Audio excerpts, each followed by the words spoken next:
Global star Ram Charan నటించిన game changer cinema విడుదలకు రంగం సిద్ధమైంది.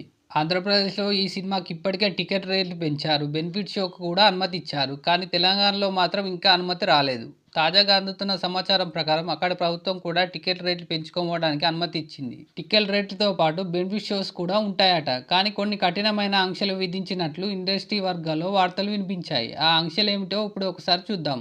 ఎట్టి పరిస్థితుల్లోనూ ఇక మీదట తెలంగాణలో విడుదలయ్యే పెద్ద హీరోల సినిమాలకు బ్యానర్లు కట్టే అనుమతి లేదట. అదేవిధంగా థియేటర్ల వద్ద డీజేలను ఏర్పాటు చేసి అభిమానులు సంబరాలు చేసుకోవడానికి కూడా ఒప్పుకోరట.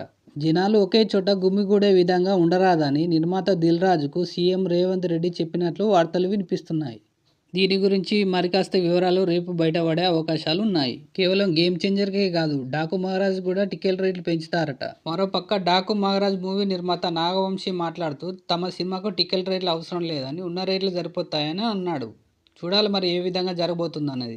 గేమ్ చేంజర్ చిత్రం తెలుగు రాష్ట్రాల్లో బ్రేక్ ఈవెన్ పొందాలంటే ఖచ్చితంగా 150 కోట్ల రూపాయలకు పైగా షేర్ వసూలు రావాలి. ప్రస్తుతం ఈ సినిమాకున్న క్రేజ్ చూస్తుంటే అవలీలగా వస్తుందంటున్నారు ట్రేడ్ పండితులు. ఓవర్సీస్లో ఈ చిత్రానికి మొదటి రోజు $3.5 మిలియన్ గ్రాస్ వచ్చే అవకాశం ఉందని అంటున్నారు. అందులో కేవలం నార్త్ అమెరికా నుంచే ఈ చిత్రానికి $1.5 మిలియన్ పైగా గ్రాస్ వచ్చే అవకాశాలు ఉన్నాయని అంటున్నారు ట్రేడ్ పండితులు. ఎన్టీఆర్ నటించిన దేవర చిత్రానికి విడుదలకు ముందే అడ్వాన్స్ బుకింగ్ 100 కోట్ల రూపాయలు జరిగింది. పుష్ప 2కి అయితే వరల్డ్ వైడ్గా 200 కోట్ల రూపాయల వరకు అడ్వాన్స్ బుకింగ్ జరిగింది. మరి గేమ్ చేంజర్ చిత్రానికి ఏ మేరకు అడ్వాన్స్ బుకింగ్ జరగబోతుంది అనేది ఇంకా తెలియాల్సి ఉంది. ప్రస్తుతానికైతే లిమిటెడ్ షో ద్వారా ఈ సినిమాకు వరల్డ్ వైడ్గా 15 కోట్ల రూపాయల అడ్వాన్స్ బుకింగ్ జరిగినట్లు తెలుస్తుంది.